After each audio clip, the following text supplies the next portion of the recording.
আসসালামু আলাইকুম। লেবাননের প্রেসিডেন্ট জোসেফ আউন এর সঙ্গে ইসরায়েলি প্রধানমন্ত্রী নেতানিয়াহু আজ সরাসরি ফোনালাপ করেছেন। ৩৪ বছরেরও বেশি সময় পর দুই দেশের শীর্ষ পর্যায়ের এটি প্রথম সরাসরি যোগাযোগ।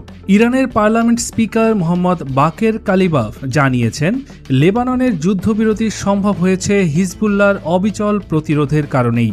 তিনি যুক্তরাষ্ট্রকে এই চুক্তি মেনে চলার এবং ইসরায়েল কেন্দ্রিক নীতি পরিহারের আহ্বান জানিয়েছেন। পাকিস্তানের সেনাপ্রধান আসিম মুনির তেহরানে সফরে গিয়েছেন। তার বিমানকে ইরানের F-4 ফ্যান্টম যুদ্ধবিমান নিরাপত্তা প্রদান করেছে।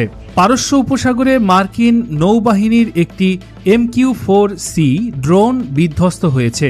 ড্রোনটির মূল্য প্রায় 24 কোটি মার্কিন ডলার।